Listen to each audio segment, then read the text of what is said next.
Hello, language explorers. Welcome back to our channel. Have you ever thought about the different ways we name things in the world around us? Today, we are exploring into two fascinating categories of nouns: material nouns and compound nouns. These two might not seem connected at first, but by the end of the session, you will see how both types of nouns are essential to describe things in everyday life. So let's get started. Now, let's begin with material nouns. Have you ever wondered what exactly makes up the objects around you? Whether it's the chair you're sitting on, the paper in your notebook, or even the gold in a beautiful piece of jewelry. These are all examples of material nouns. So, material nouns refer to substances or materials that things are made of. They are tangible, physical elements that you can touch, see, or even smell in some cases. Think about it this way: whenever you ask what this is made of, the answer is likely to be a material noun. So, here are some common examples like wood, cotton, plastic, gold, steel. So these type of nouns are commonly used in the concept of construction, manufacturing, or craftsmanship.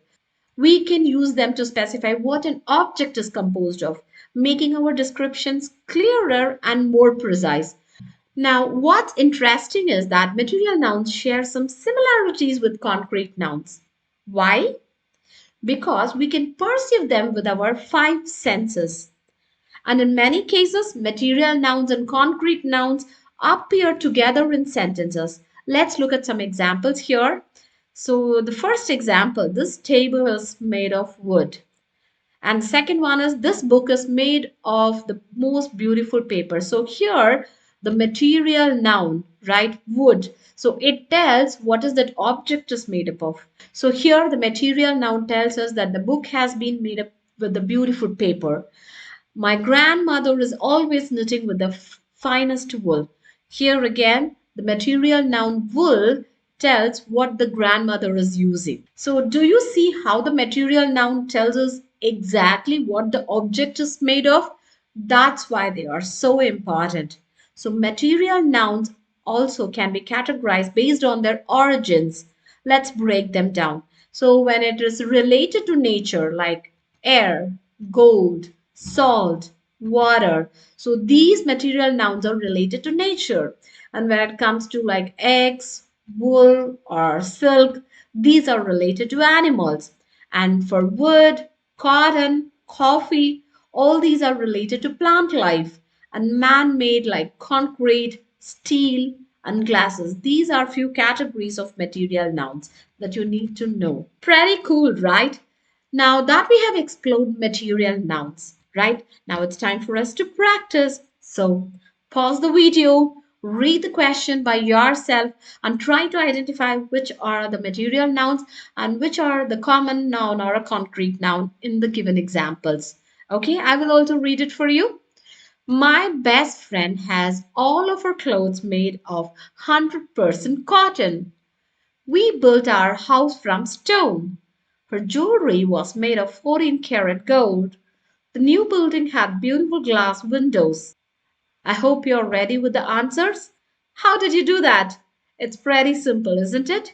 Here, the concrete nouns are in blue while the material nouns are in orange. So I hope you have also done it correctly. Let's check it.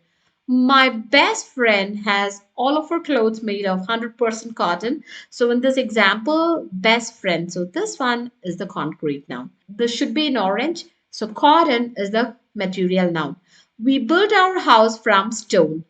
House, again, concrete noun, and what it has been made out of, like stone. That's the material noun. Her jewelry was made of 14 karat gold. So, jewelry, it's a concrete noun, and what it has been made out of gold. So, gold is a material noun.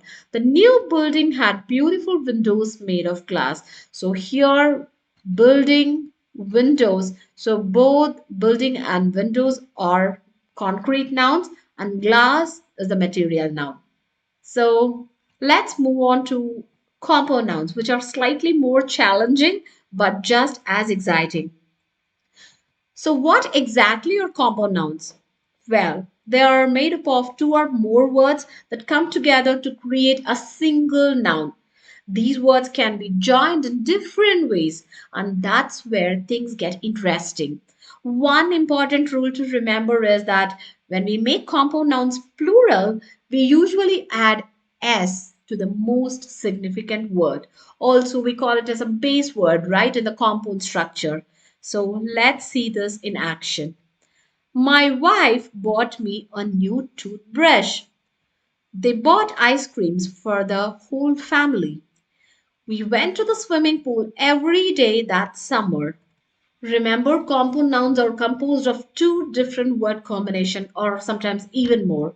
So, noun plus noun examples like bus stop, football, toothpaste. And if it is like adjective plus noun, full moon, software, and verb ing plus noun like washing machine, swimming pool, and noun plus verb ing like haircut, train spotting, high jump, and verb plus preposition like check out, break up, noun plus prepositional phrase, mother in law, daughter in law, preposition plus noun like underdog, outbreak, overcoat, and noun plus adjective, sleepless, truckful. Got it? Compound nouns can be written in three different forms: closed form, hyphenated form, and open form. So let's go through each one. When it comes to closed form, so in this case, the words are joined together as one single word, like no spaces or no hyphens, just a seamless blend of two words creating a single noun. Example, when we say like bookshelf, bedroom, raincoat. Right, so these are some examples for compound nouns. She put together her new IKEA bookshelf. We painted our bedroom pink. I really need a new raincoat. Notice how these words function as a single unit, and that's what makes them compound nouns. And the next one is hyphenated compound nouns. So this one is little tricky. Sometimes compound nouns require a hyphen to connect the words. But here's the thing. There's not always a strict rule on when to use a hyphen. Sometimes it depends on personal or regional preference, like British versus American English. But generally, hyphens help us to identify and clarify meaning and eliminate confusion. So here are some hyphenated compound nouns: mother in law, six pack, preschool, blue eyed. Do you know why do we use hyphens? Well, they help show that the two words should be understood as a single unit. So let's see some cases where hyphens are commonly used, like noun plus preposition, passerby, and noun plus gerund, copy editing. If it is like two or more syllable noun plus doer, like cabinet maker, and noun plus non-principal word plus noun, like mother-in-law, birds of prey, and verb plus preposition like make up, take out. So these structures ensures that the meaning remains clear. Imagine writing mother-in-law without hyphens. It could be confusing. Right. So is it about someone's mom or a legal relationship? That's why hyphens matter. So when it comes to open form compound nouns, so these are compound nouns that are written as two separate words, but together they function as a single noun. Here there are no hyphens, no joining, just two distinct words that make up one noun. Here are some example: full moon, high school, social media. And let's see some examples in a sentence. I can never sleep when there is a full moon. Her favorite class in high school was Spanish. She never used a social media and she's not about to start. So here we are joining the compound nouns and we are not even using hyphen, right? And the two words are separated with space. Now let's review. There are three types of compound nouns: closed form, hyphenated, and open form. They are composed with two or more words, usually a noun plus noun or an adjective plus noun, but there are many others too that we have seen, right? So we use them just like other nouns. In pronunciation, the emphasis is usually on the base word. Now, here's a challenge for you. Look around and find five material nouns and five compound nouns in your surroundings. Share them in the comments. If you found this lesson helpful, don't forget to like, share, and subscribe for more language tips. See you in the next video. Bye bye.